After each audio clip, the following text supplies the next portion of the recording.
Hello, hello. I think we're going to go ahead and get started.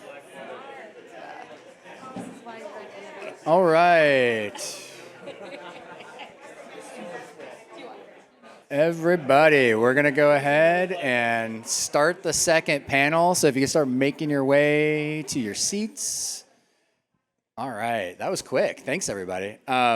So really excited about this second panel. I feel like, Lisa, you set this up perfectly for us, as always. Although, you know, you started out saying you didn't like the term legacy, and I'm gonna argue the point because when I think about legacy, I think about something you're proud of. I think about something that's passed on from generation to generation.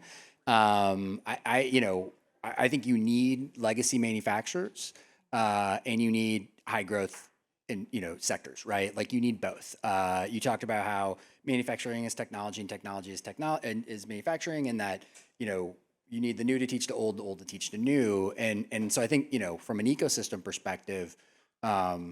One of the reasons why I think Michigan's an exciting place, right, is because we have this century-long tradition of being able to scale up manufacturing. We couldn't do that without the businesses that know how to do that. We were at New Center Stamping for the hub launch a couple weeks ago. They were installing a new piece of equipment, a metal stamping piece of equipment, it's 2 stories tall, and there were some guys there working on calibrating it. Like my guess is, you can't go to some greenfield site in the middle of nowhere in the South and find some guys who know how to calibrate a 2-story tall, metal stamping thing, right? So it's not just the manufacturers; it's all the things that go into that legacy that we have here that I think is really what makes this an exciting place to be, and want to get into it with this panel around what is it about Michigan's manufacturing heritage and legacy that makes this a great place to launch a high growth startup. So. We'll start with introductions. Justin Cosmides, reformed investment banker, successfully scaled a global e-bike brand, but wanted to do more of that. He saw that there was a huge opportunity in scaling hard tech businesses and solving supply chain challenges, and so launched Bloom, CEO and co-founder of Bloom, an operations as a service marketplace for the hardware industry. He is also a proud new Detroiter and Michigander. Brought his company here, so we'll get into that. He's done 2 rounds of funding and he's sporting over 50 hardware brands. And he's also an urban beekeeper, which we probably won't talk about in the panel, but I definitely want to find out about when we have a beer afterwards. Good research. Next, Deanna Ijaz, Chief Strategy Officer at Our Next Energy, a pioneering energy storage company based in Novi. She leads corporate development, business development, public affairs. She raised over $700 million and led the search for Our Next Energy's first battery factory. She was a member of President Biden's 21st Century Energy Workforce Advisory Board. She was appointed by Governor Whitmer to serve on Michigan State's Workforce Board. She was included in Crane's 40 Under 40, a biz leader, EV power player, very well credentialed. Jeff Smith, I have less on you, Jeff. Director of Research Parks at MSU Research Foundation, where his work is focused on the development and construction of incubators. So we focus on the development and construction of incubators and accelerators that support tech commercialization. And last but certainly not least, Julius Krein, editor of the American Affairs Journal and the chairman of the New American Industrial Alliance, which is one of the key partners behind the Reindustrialize conference, and a key thinker on where the country is headed and why reindustrialization is important. So, and let's start there. So, we're sitting here in Detroit in the Midwest.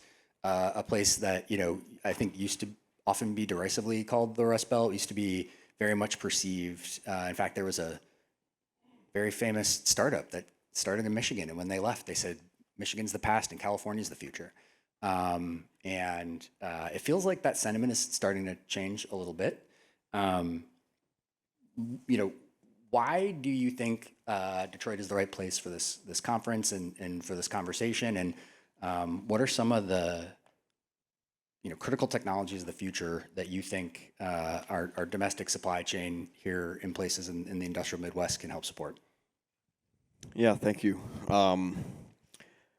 Well, the attitudes are definitely shifting. I mean, I can tell you that there's something like a 6,000 person wait list for Reindustrialize this year. So people want to do hard tech. They want to do manufacturing. It's not seen as the past anymore, and it's increasingly popular among Silicon Valley people and investors, and it's attracting some of the most ambitious startup founders out there. Why is that happening? I think the kind of immediate cause would be probably just national security issues, the return of great power conflict. I think the COVID pandemic, followed up by Russia's invasion of the Ukraine, and ongoing geopolitical stuff have been kind of the immediate catalyst and got people thinking about this. Got more Defense Department money flowing, got VCs start to look there.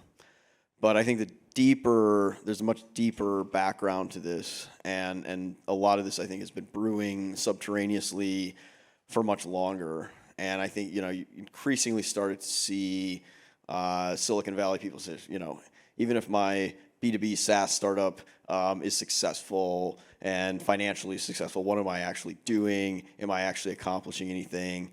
Looking back on the last several decades, the old joke is, information technology shows up everywhere, but in the productivity statistics.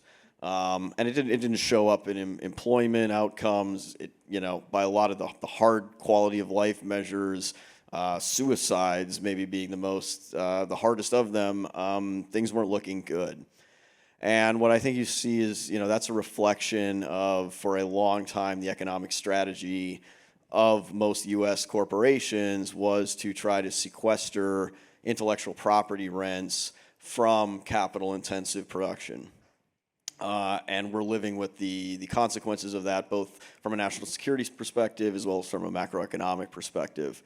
And, I don't think I would rather not think in terms of sort of legacy versus tech. I think what we're seeing, you might call it kind of techno-industrial, or the return of techno-industrial, where the technology actually has to be embodied in the production, and reuniting those two is kind of the impetus behind this. And I think there's that's very attractive to a lot of people just intellectually, as well as kind of for their communities.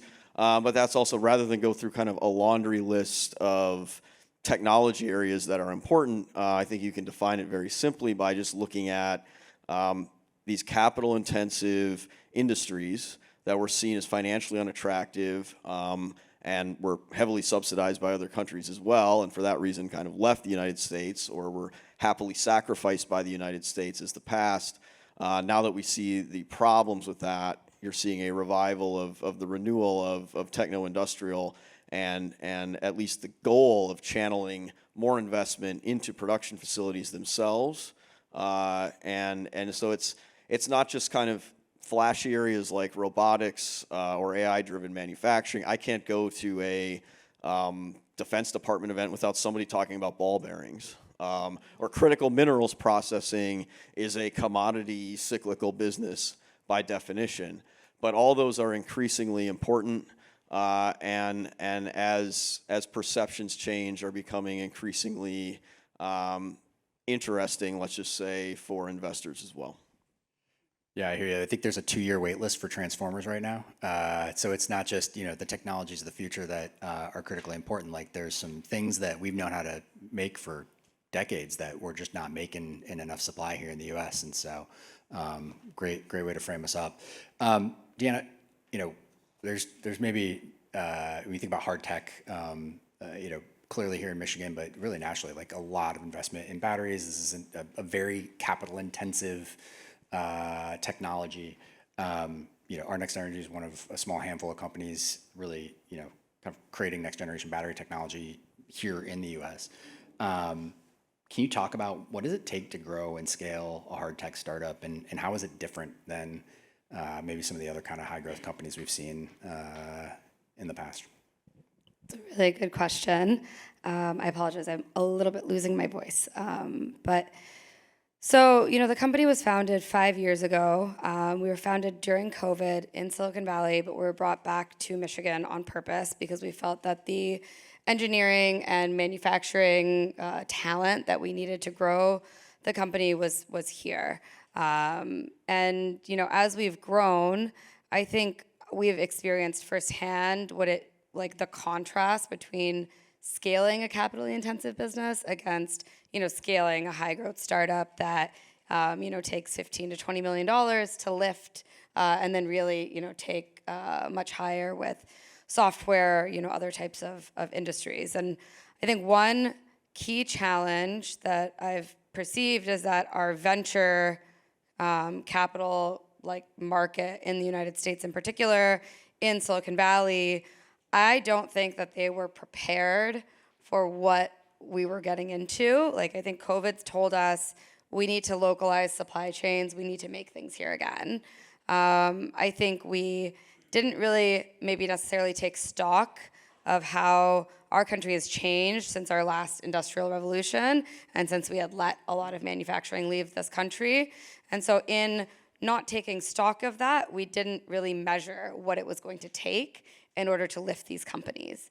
So there was a flurry of activity. I think when we were founded, it preceded Biden coming into office by just a few months.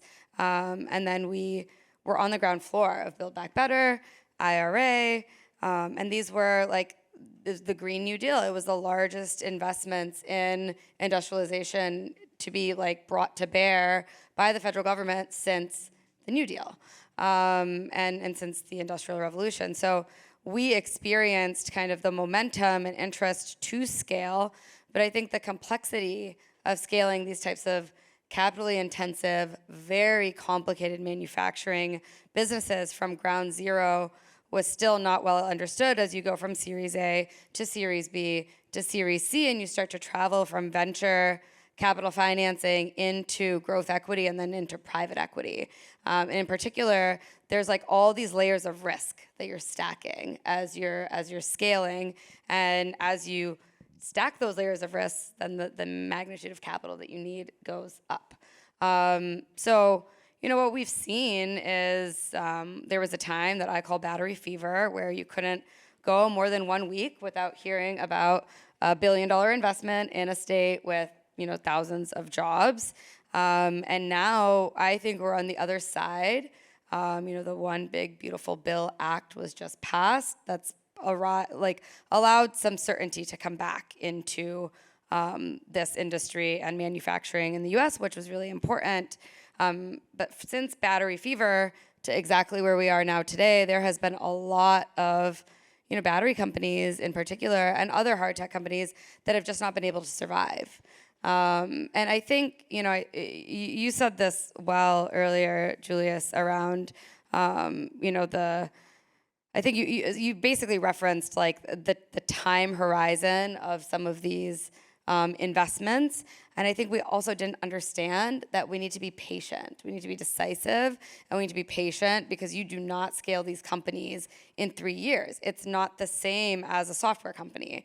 You need to actually spend, for us as, and we are bringing next generation battery technology to bear. We are the first producers of LFP prismatic cells in the United States. It's our own IP. We do not rely upon China. And we have the talent that was at the birth of this IP. This technology was born in the United States. It is now 20% of EVs or more globally, grown up by China. So in not understanding that we needed to be patient, I think this handoff between rounds and then the patience of capital was just not there. I think we're calibrating now, which is good. Consolidation is inevitable.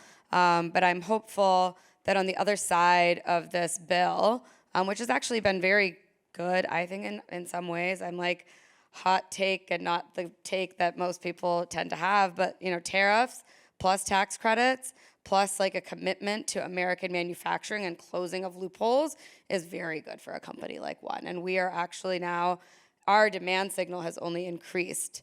So I think we're learning. I think we now need to buckle up and like be ready to spend 10 years doing this. And if we miss this boat again, we should then be prepared to just not be industrialists in this country.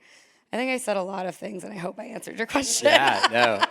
You've started to anticipate some. I saved some of my spicier questions for the end. You've started to anticipate, so I'm looking forward to circling back on some of these questions around policy and patient timelines. Jeff, universities are a critical part of the innovation ecosystem. If you didn't know that, you clearly haven't spent any time with universities. From basic research, sorry, that was an MIT joke for me and Jeff, but from basic research to corporate-funded innovation to accelerators, incubators, and other vehicles for tech transfer, can you walk us through not only some of the most promising technologies that you see emerging in the next few years from Michigan State, but how does the Research Foundation help support and scale those ideas? Thank you. And based on my earlier intro, I'll reintroduce myself a little bit just so that you understand what my background is. I'm not in the CIA, and I'm required to tell you that. I have a background in market analysis, both from a retail, office, industrial, hotel, but also in residential and other. I have about 25 years of experience in technology-based economic development. I led our regional economic development agency in Lansing around new economy initiatives, and now I'm in a role where I get to take and put resources, research, and equipment and real estate in front of companies that are growing out of the university in various ways and help deploy that across the state. So universities spend various amounts of money on research, and at MSU we spend about $800 million. And the ratio for research spending to startups is about 100 million to 1.03. I know that's very specific, but that's what it is. There's an association called the Association of University Tech Managers. They do a survey every year of all the tech transfer offices across the United States. That is the ratio, 100 to 1.03. So you can anticipate that there's about 7 to 8 startups that come out of Michigan State and about 10 to 12 that come out of U of M. That's actually what the ratio ends up holding up pretty well. And of those, they're typically focused on something very, very specific.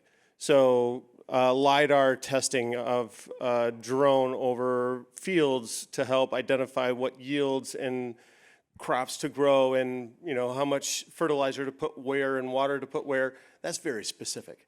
But that also means that there's a niche and there's a market for it. And that company, Cibo Technologies, is a $100 million startup. They're based in Boston, started in East Lansing, Michigan. We are seeing weird verticals, especially in the manufacturing space. PFAS mitigation. We have a company called Inspired Solutions, spelled with an E for those that are looking to invest. They are creating a massive machine, it's about half the size of that room, that will do real-time mitigation of PFAS in water. And every airport in the United States needs to do that. So you look at what niches there are, that is a niche. And then all the components that go into that machine. It's electronics, so you have a mechatronics need. It's assembly, you have labor and technicians need.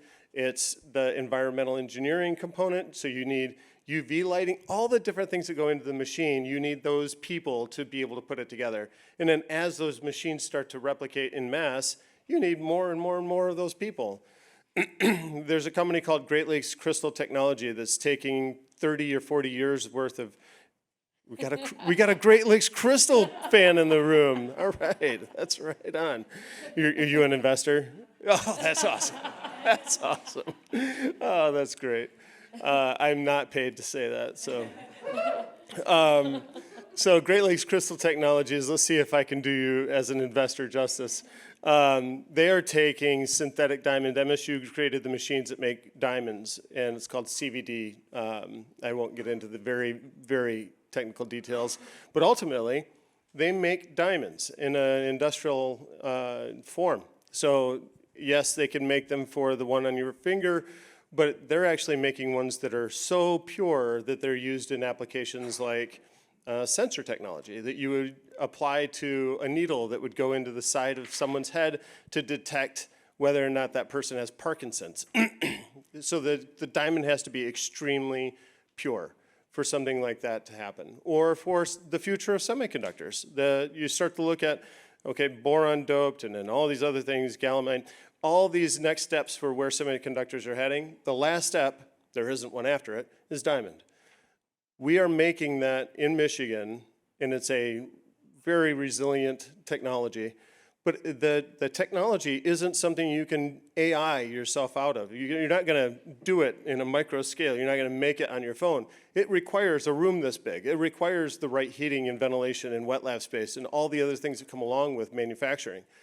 These are the things that are happening right now. I'm just naming 3 companies, but there are a steady flow of these companies coming out of universities, not just MSU, Wayne State, and U of M, or now Michigan Tech, but universities are a cog of new technologies. And our job is to help identify where those resources and equipment and high common denominator support systems can exist.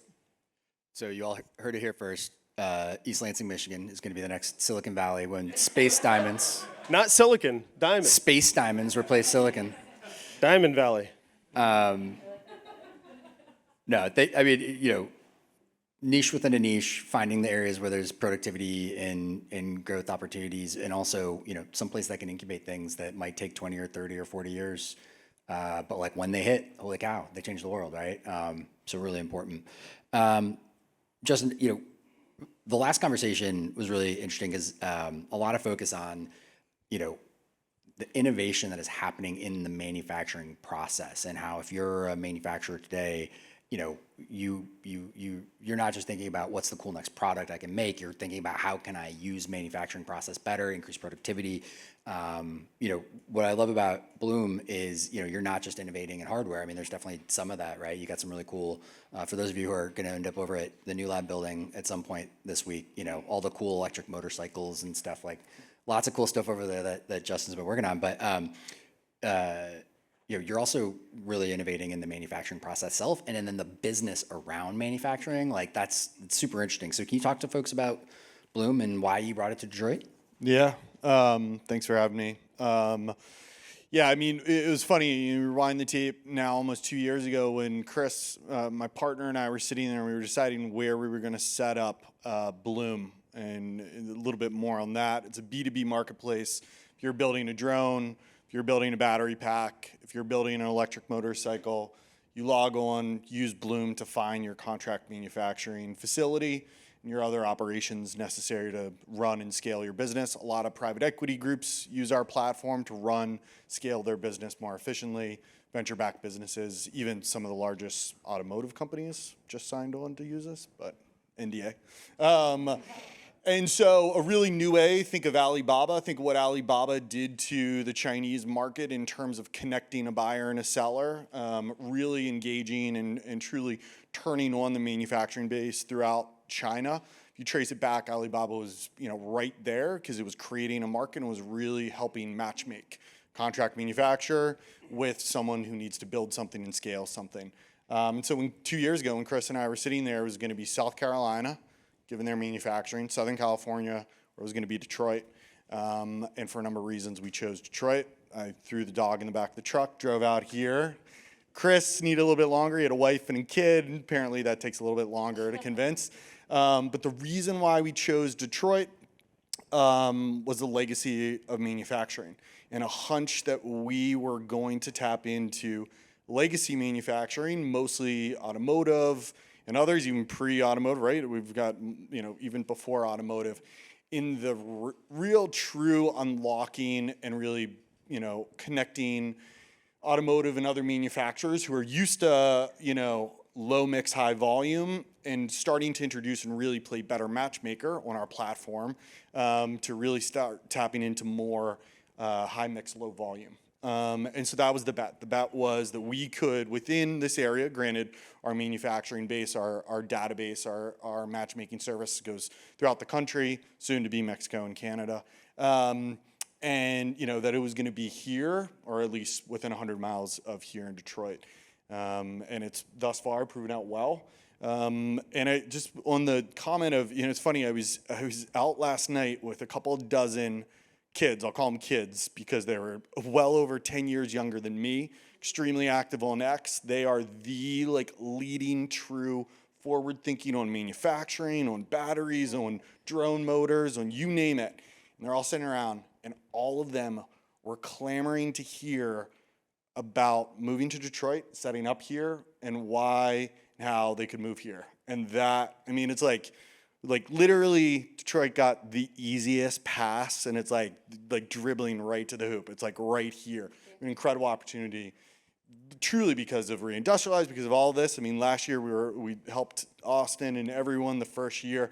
I mean, we threw Reindustrialized conference together in less than 2 months, and now a year later to see the movement and the growth and just how excited people are, and the 6,000 person waiting list, and people offering $20,000 for a ticket, all sorts of craziness to what is happening here and the movement that's happening here. And it's just, I mean, it's super inspiring, and we're one small part of it. So Awesome. Well, I love the story around the excitement about Michigan and Detroit, and obviously for folks who've been here longer, it's like still sort of hard to wrap your mind around. There was a time where it felt like everybody was rooting against us, and to sort of see the energy and excitement is pretty cool.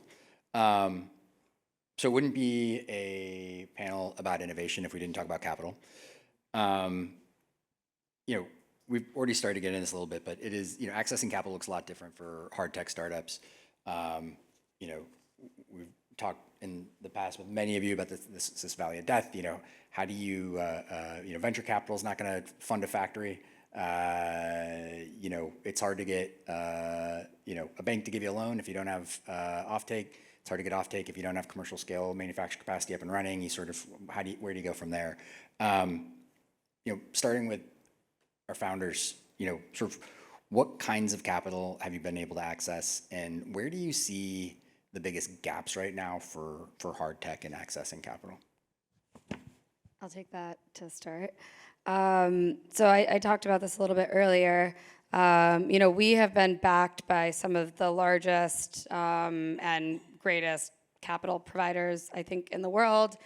Growth equity, private equity, industrialists like Foxconn and Berkshire Hathaway, Breakthrough Energy Ventures, BMW, et cetera. So we've been very lucky to be able to pull together a cap table like that, and a little bit right time, right place also very much matters. We did a $25 million Series A $330 million Series B, and then had started to raise capital in kind of non-traditional ways as we're preparing for a future Series C. I think a lot about the capital stack, both as a corporation, but particularly for a factory.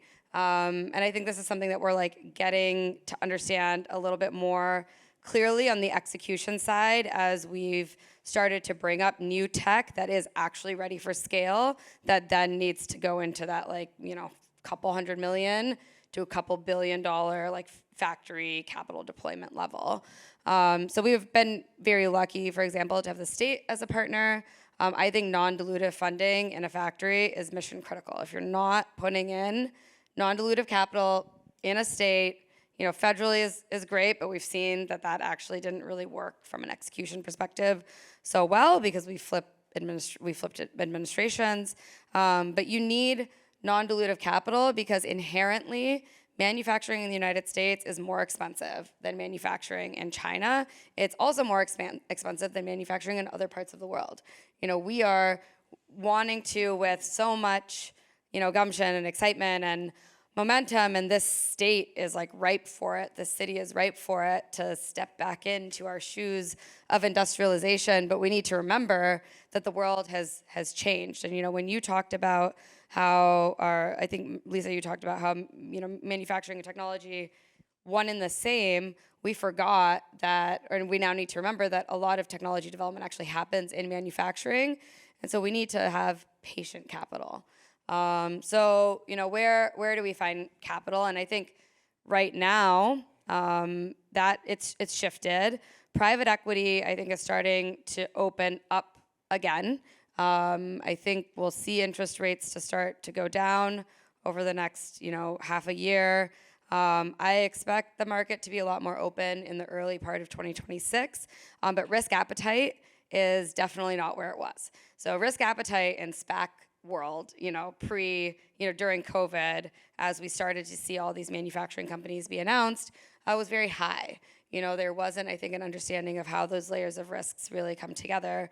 Private equity very much understands how these layers of risks come together, and they want to optimize for all of those risks. And so, to your point, you need a customer with the offtake, paired with the technology that's de-risked, paired with the manufacturing process that is known, paired with the capital stack that makes everyone money ultimately, because our labor is more expensive, as it should be. But we need to, these capital providers, customers, et cetera, everyone needs to come together and say, how are we going to optimize how we're putting money down, how we're putting contracts down over the next 10 years, such that we can actually lift this up. But then I think you also have to start looking at non-traditional sources. So we spent a lot of time this year working with family offices, not just in the United States, family offices in Europe, family offices in the Middle East. And when we look at these family offices, often see industrialists who have done this before, who then also have this capital deployment decision at their fingertips, and they can, in an intuitive way, optimize those risks, a lot faster and deploy capital. I was just in New York City yesterday on fundraising for the factory, and one of the big things, which I think you'll talk about later, that we're still trying, we've closed a lot of uncertainty, but there is still uncertainty to be closed, is around tariffs and policy. So we do need a moat. We need a moat in this country from China, so that we can actually grow up suppliers that aren't going to be at risk of dying every year. We have price dumping right now in my market. You're basically seeing products come in at 0 to -% margin. And that's a lot of little companies in China are dying because of that. But that strategy is what is keeping us stifled. So, when you sit with some of the largest private equity houses in New York, they say, okay, we've got some certainty now that this bill is closed. We have 60%-ish tariffs on China. You have some normalization. Now it's about execution risk and performance risk, but let's see if we can start to understand how you're optimizing there.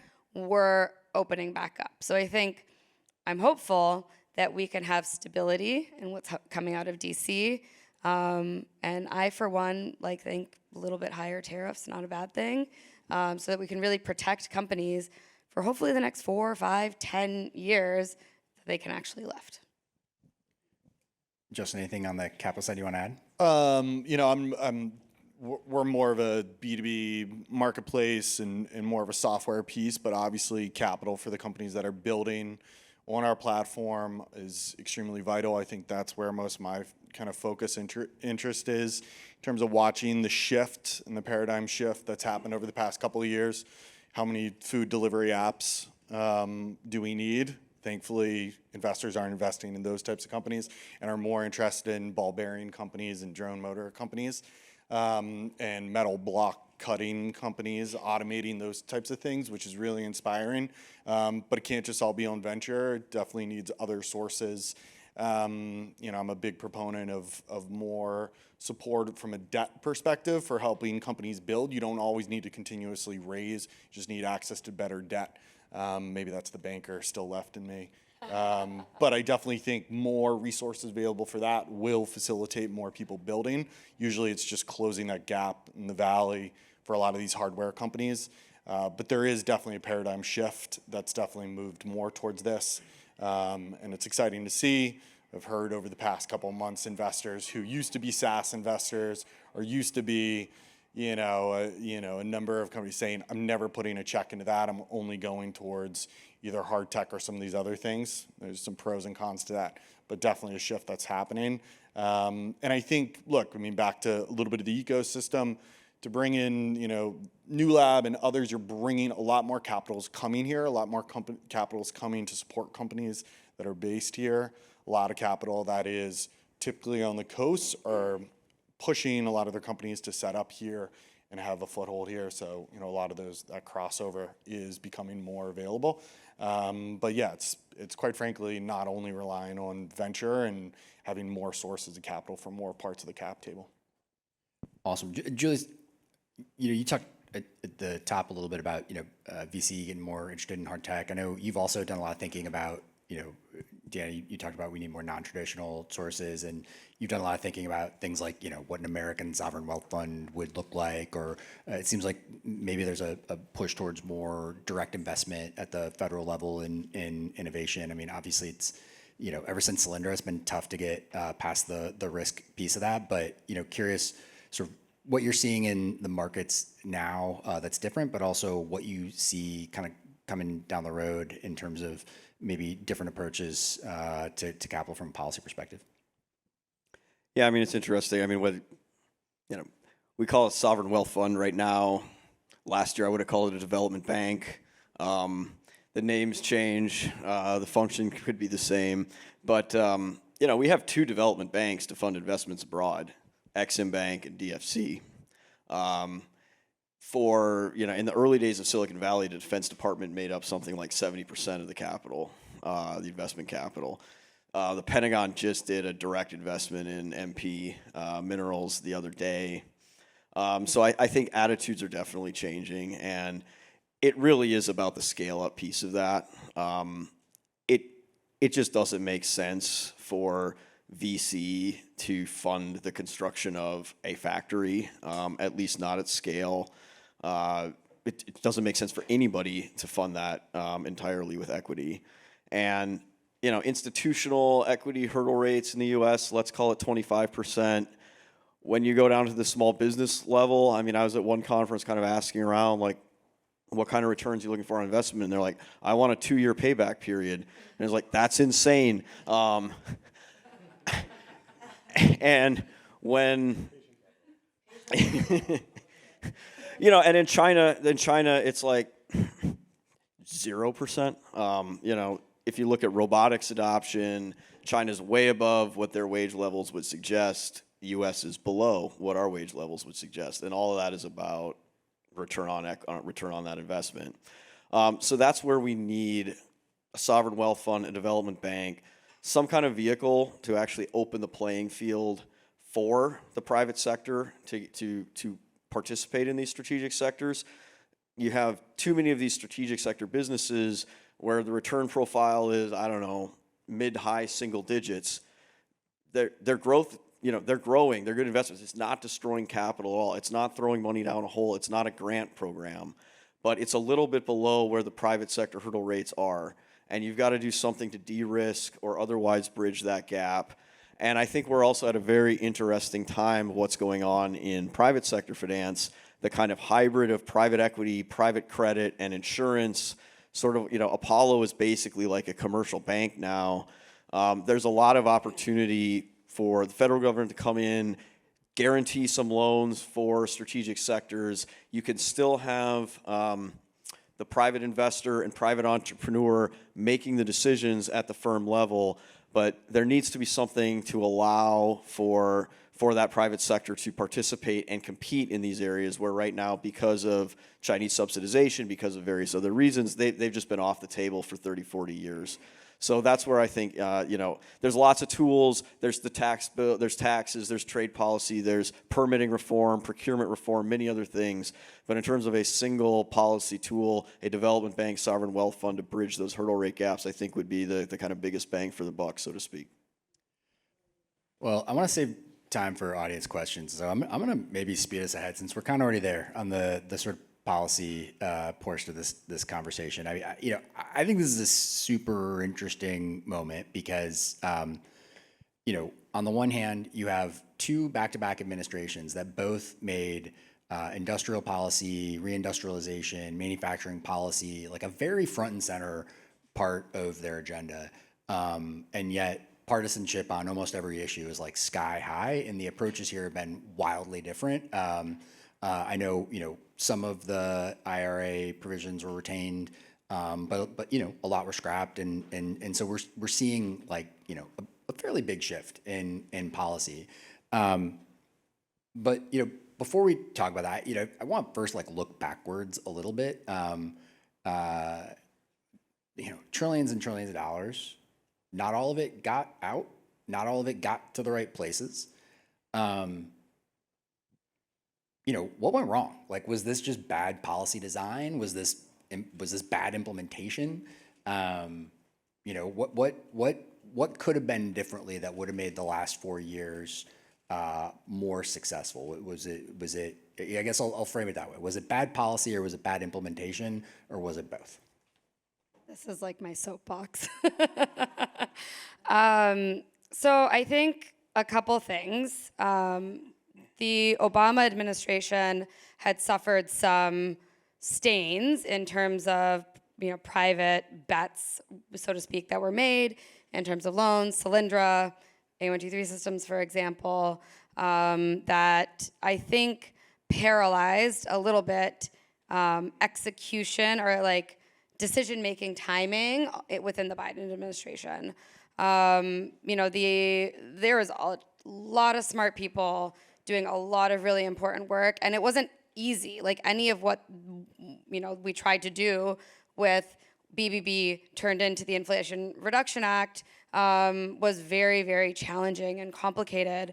But I think it was hesitation and this like need to overly optimize for, or at least be able to defend that the right amount of due diligence was done, the right amount of time was taken, the right amount of risk offsets were implemented in the case of the downside, that we did not think about the fact that we only had 3 years to put money out the door to then participate in the upside.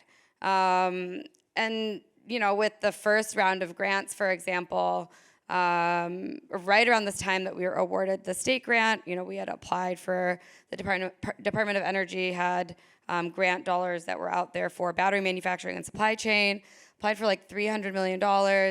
And ultimately, the Department of Energy had decided alongside the administration that because 45X, which is like, $35 a kilowatt hour, $10 a kilowatt hour, basically 45% of your cost of goods sold when you're making cells and packs here in the US, because they had just announced that. They hadn't even decided implementation, there was no rules, there was nothing.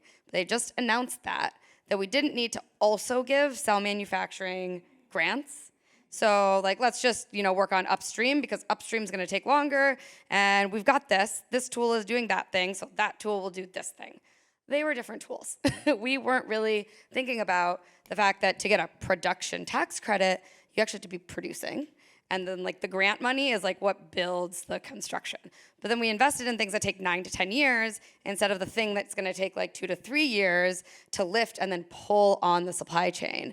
So I think there was also this disjointedness in all of the tools in the toolbox. Like we made really great tools in the toolbox, but there's a disjointedness in the tools in the toolbox. And then I don't think that, and again, really smart people, like they brought in people with phenomenal finance backgrounds to like run loan program office, and like the due diligence process, like it was phenomenal. And like we participated in it, and there's a lot of great work, unfortunately, that has now like had to start over. But we also didn't anticipate, or I think look closely enough at how China did what they've done. Like we were like also not paying attention that, and I remember Rithwik from my team had found in Chinese like documents that had, when translated, we were able to understand that some of these massive corporations were receiving $200 to $400 million a year of non-dilutive free money to lift themselves up. And now they're the biggest companies in the world, And so like, we also didn't like, I feel like do a literature review of like what actually was happening in China and how they actually implemented to lift and scale. So we created cool tools. They didn't really work together properly. And then we also underestimated the willingness of the Chinese to just kind of say, okay, cool, you're gonna do this. We're gonna just like step back. You guys do that. We're not gonna try to, take this market. They took the market. And literally yesterday, I'm sitting with Blackstone, head of their energy fund, also is buying batteries, And he's like, well, there's a safe harbor loophole that basically I can buy from China for like a couple more years. So like, but why am I going to invest? And it's a little bit rhetorical, and like, he also knows the importance of scaling these supply chains.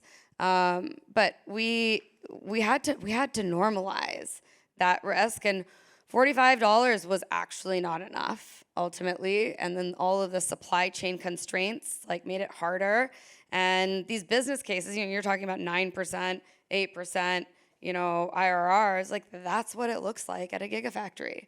It's not 25%. And so then, you fail the test at the private equity side. So what we're doing now, I think there's been some calibration, and that's good.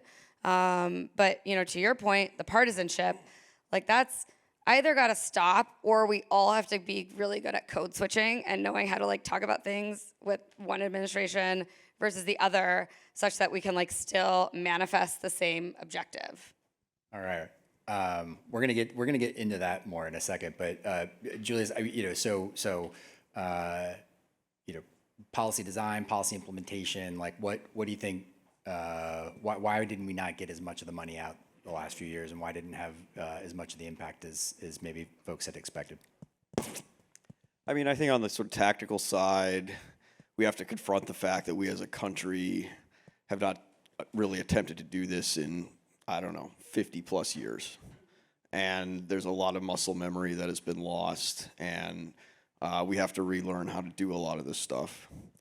I think again, not to preempt a future question, but at the higher level, I think the biggest problem that I can see is that the Biden and the Democrats made an error in making this too much about decarbonization, which is an inherently politically polarized topic in this country and is 45% support proposition. Had they focused on the national security side, and at the end of the day, the only rationale for this stuff, there was a national security rationale for it. I mean, if all you care is climate, then it doesn't matter if you buy every solar panel from China or whatever. But they couldn't, for internal coalitional and other reasons, they couldn't articulate that properly. And so, stuff that perhaps could have had a more durable political rationale simply didn't. And here we are. I think that was their biggest failing. But they also, there were a lot of good things that I think we can learn from. For example, the AM forward programs, drive forward programs, where you not only took sort of an SBIC, an SBA program from 1958 and at least attempted to match it with sort of demand side purchase commitments, which is very innovative. Something like that could really be scaled up, I think, integrated into, larger financing structures, taken from, a few $100 million to several $1 billion.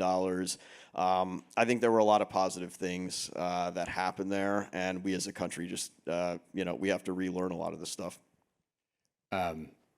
Yeah, I am reminded of a conversation I had at a climate gathering where folks were imagining what success looked like, and there was a lot of discussion around what, we've deployed all the technology, we've met all our decarbonization goals, and I asked the question, like, if we've done all that and we've done it entirely with stuff imported from other countries, and we continue to bleed, manufacturing know-how, manufacturing jobs, and we see a decline in living standards, in places like Michigan, like, is it still a success? And they didn't have an answer for that question, right? And so I think, it is, I think, important that we think about what is the coalition in support of this stuff, and how do we do a better job of identifying, kind of shared wins and shared values, and stay away from, language that might be that might exclude folks from the conversation.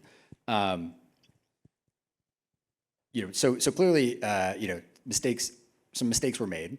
Doesn't seem like things are going perfect moving forward. We've seen a pivot. A lot of discussion already about China, and China had a 20-year vision for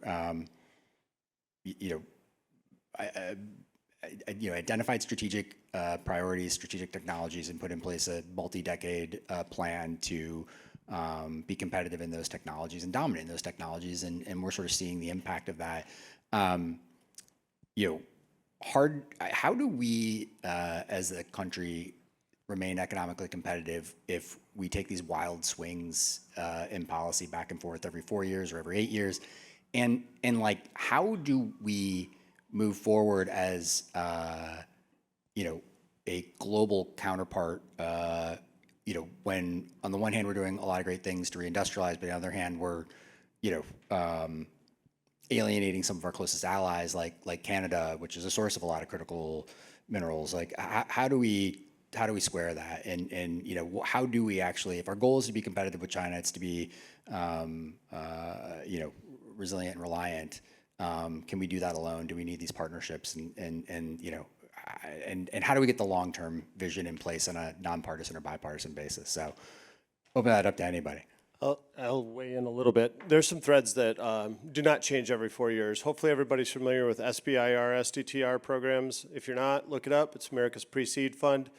It is focused on different verticals. Every department, 3- and 4-letter department at the federal level, has funding available to support startups in a specific topic area. So if you have a technology that's helping to solve that problem, they'll help you pay to solve that problem. And it's non-dilutive, it's good capital. It's very patient, and it's really designed to keep these ideas moving forward. It's typically there and refunded regularly, and it very rarely gets politicized. I would say that there's more in the defense bucket than there's ever been, but if you look at some of the other areas, there's things like NIH funding is one that you probably need to pay attention to. Every university in the United States is worried about. So, pre-seed funding, you look at opportunities to not deploy as much capital as you normally would. So every university has access to a patent database, things that they have figured out but haven't deployed as commercialized product. You can usually license that patent as a company, and MSU has a patent database so you can search right now. U of M does too, Wayne State does too. Hundreds of patents searchable. You can index and figure out which one works for you and help differentiate your company. You also have access to something called cores on every university's campus. A facility use agreement allows you access to that equipment that you would normally have to buy yourself, so there's capital you don't have to deploy. So sometimes it's the absence of spending that actually helps you move forward. So some areas where it doesn't matter who's in political power, that you could still take advantage.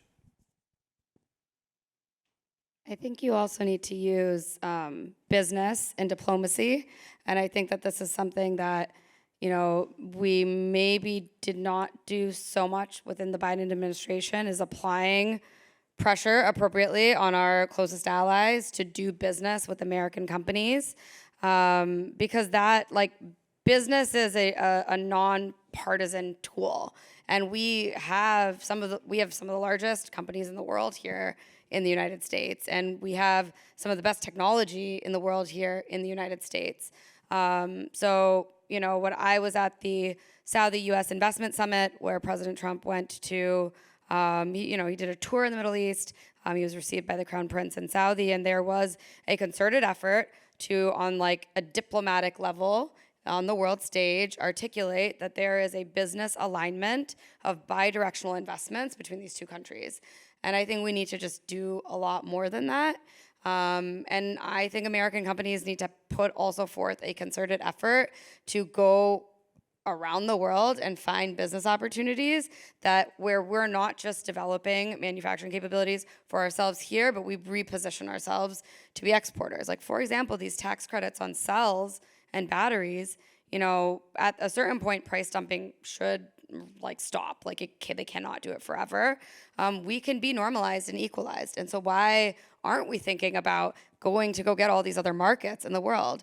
So, pairing tools like that, which was birthed by the last administration, preserved by this administration, with an understanding that now let's go, to the Middle East, for example, and say, come buy from American companies. You can set up regional headquarters, and that's what they're interested in. Bring some presence, bring some IP. We'd have to use, and to your point on technology, I think we also need to use our technology capabilities also as a tool of diplomacy. And these are things that persist, administration to administration, that I think can be really powerful.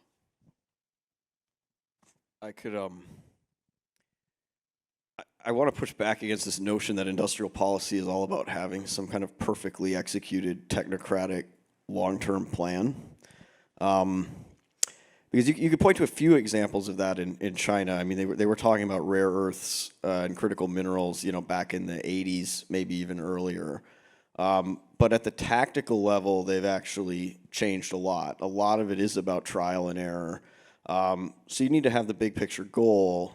But actually, if you're too rigid, that's a huge problem. And when it comes to the U.S. itself, I mean, it's kind of fascinating to look at maybe a bad example. But if you look at all the money that we put into housing and Fannie and Freddie in the early 2000s, run up to the 2008 crisis. I was actually reading a history of that recently. If you look back on that, you think, wow, there must have been this really elaborate plan behind it. They did the tax side, they did the Fannie and Freddie capital requirements side. They were doing all this different stuff. There really wasn't. There was no centralized conspiracy. Everybody had an interest in it, and it ended up working out that way. We put a ton of money, a vast amount of money into something that was very stupid in retrospect. But it's not like we can't do it if we set our minds to it, or we don't even need to set our minds to it. It's kind of my point. You don't need that level of command and control, and in many ways, you're worse off if you don't have that trial and error.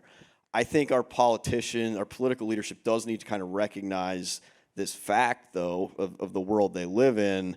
And so, if on the Democratic side, maybe recognizing where the climate stuff does not have majority and, enduring support. On the Republican side, I would say, tariffs can be a useful tool, but if you go too aggressive and too scattershot, that's not going to survive the next election if you lose. And by the way, every business also knows that, and they're going to take that into account, and may not respond the way you want them to. And I think we probably could use our Congress a lot more, which would be one way to ensure kind of longer term durability and things like that. But I actually am very strongly opposed to the notion that we can't compete with China because we have elections every 4 years. I think in many ways that should actually allow us for a bit better trial and error.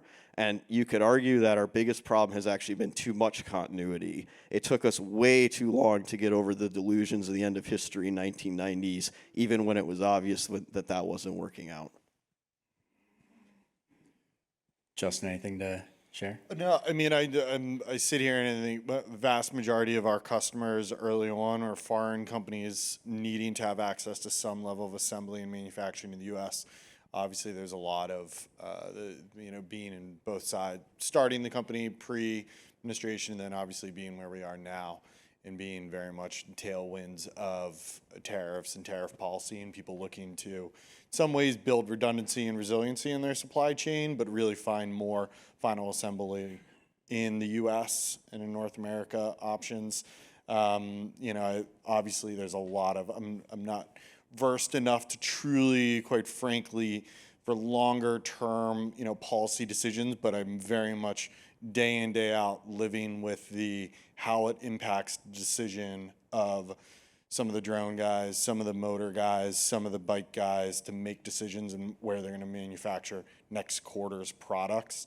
And living with, that kind of up and down twists and turns is just fascinating. I think continuity when it comes to some of these things, because yes, they're sitting there and they're saying, why would I invest in if I'm sitting on 2 years of inventory and the chances of a 2026 reversal and this and that, they're running this calculation in their head, you can see it. A lot of people are not making a lot of decisions because they know, we'll just wait out a little bit longer. So. Well, I thought I'd saved enough time for questions, but I'm being told I did not. So I want to thank, this is a fantastic panel. I mean, really great discussion. I think a lot here to be hopeful about, clear consensus that, the trend lines are towards, return to a focus on the importance of manufacturing, an understanding that places like Michigan that have this deep legacy of manufacturing know-how and capacity really can be at the heart and center of the next big wave of economic growth. And, one of the questions I didn't get to ask, like, does any of this policy stuff even matter? Or are we just going to keep plugging away? And I think, the answer here is like, clearly there's a lot of forward momentum we're not going to be thrown off track by policy too much. That is a hopeful way to think about what sometimes can feel like a little chaotic out in the world. But thanks everybody for being here, and I'll turn it back over to Andy.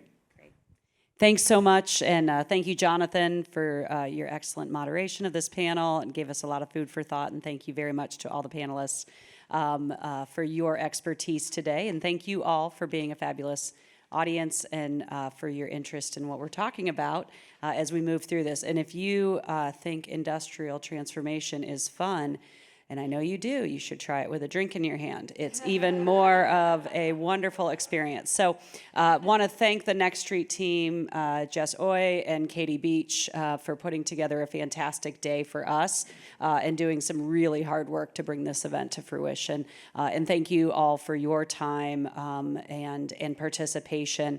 Bar's open, there's some food, and hope you can stick around for a little bit and continue the conversation. Thank you all.